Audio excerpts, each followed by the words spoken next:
This is George Orwell. At first glance, he looks like a painfully boring nerd, the kind of man you'd expect to quietly disappear into a library and never come back. Right? Wrong. This man hunted people in the jungles of Burma. He was shot through the throat in wartime. He willingly lived like a homeless man for years just to understand suffering. You see, George Orwell didn't just write in 1984. He lived it. He experienced surveillance, violence, propaganda, and fear firsthand, because at one point in his life, he was quite literally hunted by the system. But to understand the darkness of his books, we first have to understand the darkness of the man himself. Today, let's dive deep into the disturbing, chaotic, and terrifying life story of George Orwell. In the house of a British officer, a child is born, and from a very young age, his life is already shaped by empire. Everyone meets our future author, George Orwell. Well, not yet. His real name is Eric Arthur Blair. His father, Richard Blair, is an officer in the British government, serving the empire that rules over India at the time. This job molds Richard into a rigid, strict, borderline ruthless man who believes deeply in hierarchy and authority. On the complete opposite end of the spectrum is Eric's mother, Ida Blair, a warm, cheerful, and kind-hearted woman who absolutely does not want to raise her children inside that cold colonial environment. And honestly, who could blame her? So Ida gathers her 3 children and leaves India, returning to England. But here's the problem. Although Eric's father is a government officer, he doesn't actually own any wealth. The house, the servants, the lifestyle, everything belongs to the empire, not to him. Once Ida leaves, she suddenly has to survive without that support. And when it comes to money, she has almost none. Just hopes, dreams, and a growing pile of bills. As a result, young Eric grows up in a struggling household. Toys are a luxury his mother can't afford, which leaves Eric with only 2 choices: either entertain himself or read the books lying around the house. And that's where his lifelong obsession with reading begins. Around this time, Eric starts keeping a private diary called Bestiary. Inside it, he sketches animals and gives them strange personalities and strange powers: a singing cat, a clever pig, a strangely intelligent creature who doesn't quite behave like the rest. This tiny notebook quietly plants the seeds for Animal Farm, a book he won't write until many years later. But for now, life is still difficult. Eric wants to go to school, to read more, to learn more. His mother looks at their situation and gives him the harsh truth. If he wants a good education, he'll need a scholarship. Against the odds, Eric earns a partial scholarship at just 8 years old to a prestigious preparatory school. These schools exist to prepare young British boys for elite institutions like Eton. Yes, that Eton, the same one that still exists today. And while people understand scholarships for universities, a scholarship just to attend school already says everything about how expensive and exclusive this world is. Eric works relentlessly, and eventually he earns his place at Eton itself. But the moment he arrives, he knows he doesn't belong. His classmates are rich in every possible way: old money, rich, royal adjacent rich, inherited wealth rich. Meanwhile, Eric is painfully aware that he comes from nothing. While others brag about luxury cars and extravagant meals, his reality is far more modest. And this difference never lets him forget his place. He is constantly reminded that he is not posh enough, not wealthy enough, not one of them. Over time, this breeds something deep inside him: resentment toward the rich and deep empathy for the poor and marginalized. By the age of 18, Eric realizes something horrifying. Unlike his classmates, he can't simply glide into Oxford or Cambridge. His family can't afford it, and even if they could, it would mean spending more time surrounded by the same privileged class he already despises. He doesn't want that life. He doesn't want to become one of them. So instead of following the expected path, Eric makes a radical decision. He drops out of Eton and joins the Imperial Indian Police Force. Soon after, he sails to Burma, believing he will finally live a simple, honest life away from pretentious elites. But the reality is brutal. In Burma, Eric quickly learns what colonialism actually means. The British aren't administrators. They are masters. The locals aren't citizens, they are subjects. And cruelty isn't an accident, it's policy. Eric witnesses torture, public executions, and constant humiliation of Burmese people. He even faints during one execution, unable to stomach the violence. Internally, he is filled with guilt and disgust. Externally, he is forced to participate. Ironically, Eric is good at his job. His ability to appear ruthless earns him promotions, even as it destroys him from the inside. Later, in Burmese days, he writes about how this experience filled him with an unbearable sense of guilt. Eventually he breaks. He resigns, returns to England, and vows to expose the evils of empire and power. This decision marks the true birth of George Orwell, the writer who would spend the rest of his life warning the world about authority, corruption, and control. When Eric Blair returned from Burma, he wasn't the same man who had left. The empire had chewed him up and spat him back out, leaving him drowning in guilt. He felt like he didn't deserve comfort, didn't deserve normal life, and definitely didn't deserve peace. So instead of settling down, he did something extreme. He exiled himself voluntarily. He left England and moved to Paris, where he decided to live like the poorest people in society, not as an observer, but as one of them.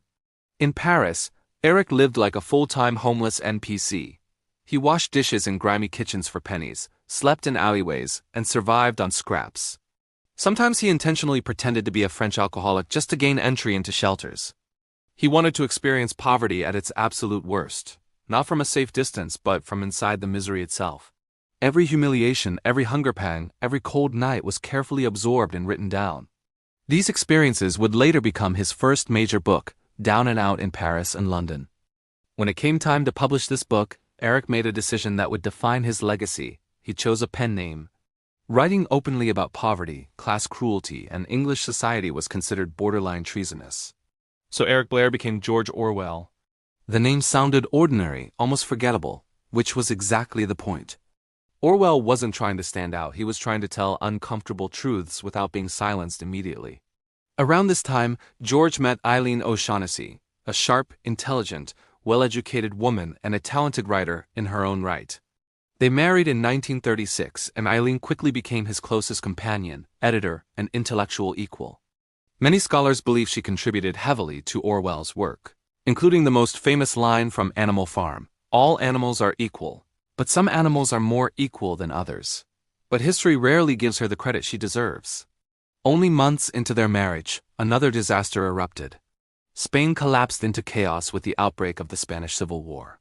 The conflict was framed as a fight between equality and oppression, between ordinary people and authoritarian power.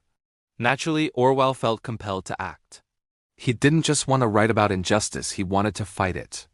So he traveled to Spain, determined to stand with the so-called good side. At first, he was rejected. British volunteers weren't exactly welcome. Most people would have given up and gone home. Orwell didn't. He joined a smaller militia group called POUM, which allowed him to fight.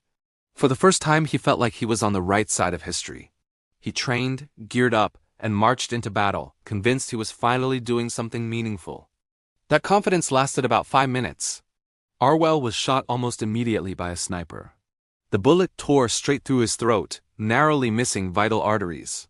He barely survived and spent weeks recovering in a hospital. Most people would take this as a sign to quit. Orwell went back to the front lines as soon as he could speak again. Then came the betrayal. The very militia he fought for was suddenly declared illegal by their own allies. Political infighting turned deadly. Orwell and Eileen were now being hunted not by the enemy, but by the people they were supposedly fighting alongside. They slept in the streets, avoided public places, and lived in constant fear of arrest or execution. Eventually, they fled Spain and returned to England in 1937, traumatized, disillusioned, and furious. The Spanish Civil War permanently shattered Orwell's illusions. He realized that power corrupts all sides, even those who claim to fight for justice. Lies, propaganda, and betrayal weren't accidents, they were features. This realization would become the backbone of everything he wrote afterward. But the war took more than his optimism. Orwell contracted tuberculosis, the same disease that would later kill him. Despite this, he continued writing obsessively. During this period, he wrote Animal Farm, a simple-looking story about talking animals that was anything but simple. Publishers rejected it repeatedly. A book criticizing authoritarianism during wartime politics was too dangerous. Talking pigs made people uncomfortable. Ironically, while Animal Farm was rejected, Orwell's earlier books began selling rapidly. He was becoming famous, but his personal life was falling apart. In 1945, he woke up one morning and found that Eileen had died suddenly during surgery. The loss destroyed him. His anchor was gone. His world collapsed. Crushed by grief, Orwell retreated to a remote island called Jura in Scotland. The place was bleak, isolated, and nearly empty. Just him, the wind, the cold, and his thoughts. It was here, while coughing blood and barely able to stand, that Orwell wrote 1984. His tuberculosis worsened dramatically, but he refused to stop working. The book poured out of him like a warning written in pain. By the time 1984 was published, Orwell was dying. He passed away on January 21, 1950, at just 46 years old. But as his body failed, his ideas exploded across the world. His warnings about surveillance, propaganda, and absolute power became more relevant with every passing year. George Orwell didn't live long enough to see his impact, but his ideas never stopped watching us. Now let's finally talk about the story that looks simple, sounds childish, and somehow manages to expose the anatomy of power better than most political textbooks ever written. Welcome to Manor Farm, a small, messy farm owned by a tiny little man named Mr. Jones. How do we describe Mr. Jones politely? We don't. He is a certified professional, full-time alcoholic. A man who drinks more than he works, forgets more than he remembers, and cares less than he should. On his farm, Mr. Jones owns everything. Pigs, sheep, horses, cows, chickens, basically an entire low-budget Minecraft server. But among these animals lives an old boar, wise, respected, and very tired of being exploited. One night, he calls all the animals together. He's had a dream, a powerful dream, a dangerous dream. He tells them that animals should rule themselves, that humans steal their labor, take their milk, their eggs, their wool, and give nothing in return. The humans are parasites and the animals are slaves. This speech ignites something. A spark turns into an idea, and the idea turns into anger. The animals begin to realize that their suffering isn't natural, it's engineered. And as luck would have it, Mr. Jones makes a catastrophic mistake. He goes on a drinking binge and forgets to feed the animals for 2 full days. Hunger pushes them over the edge. When Mr. Jones stumbles into the barn the next morning, drunk and confused, the animals attack. They chase him off the farm, along with every other human. Just like that, Manor Farm becomes Animal Farm. At first, it's beautiful. The animals celebrate. They believe they've built a fair society. No masters, no chains, no whips. Someone has to organize things, though, and naturally that role falls to the pigs, the smartest animals on the farm. They establish 7 commandments, rules meant to protect equality and freedom. No animal shall wear clothes. No animal shall sleep in a bed. No animal shall drink alcohol. No animal shall kill another animal. And most importantly, all animals are equal. But equality needs leadership, right? So 2 pigs rise to the top. Snowball, the idealist. Napoleon, the strategist. Snowball dreams of education, progress, and shared prosperity. Napoleon dreams of control. The animals don't notice the difference until it's too late. Napoleon uses manipulation, fear, and violence to seize power. He chases Snowball off the farm and declares himself the unquestioned leader. From there, the commandments begin to change, quietly, subtly, almost invisibly. The pigs move into the farmhouse. They sleep in beds. They drink alcohol. When the animals question this, they're told they misunderstood the rules. The words on the wall are altered. Reality bends. Truth becomes flexible. Memory becomes unreliable. The pigs begin walking on 2 legs. They trade with humans. They carry whips. The animals work harder than ever, yet somehow live worse than before. And then comes the line that seals the book into history. All animals are equal, but some animals are more equal than others. The revolution didn't fail. It succeeded, just not for everyone. This isn't just a story about animals. It's a mirror.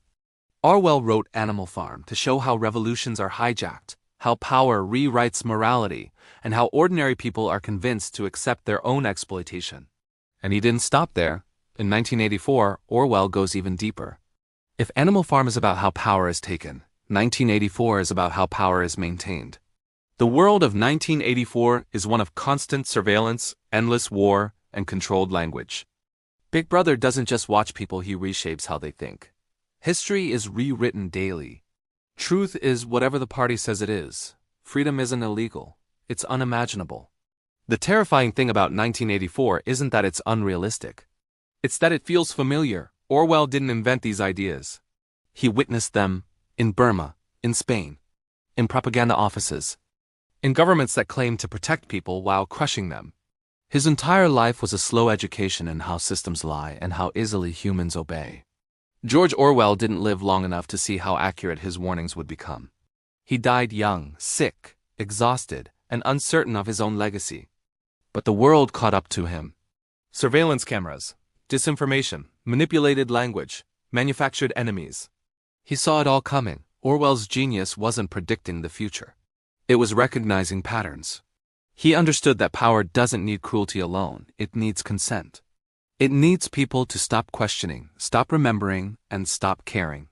His books exist not to scare us, but to wake us up.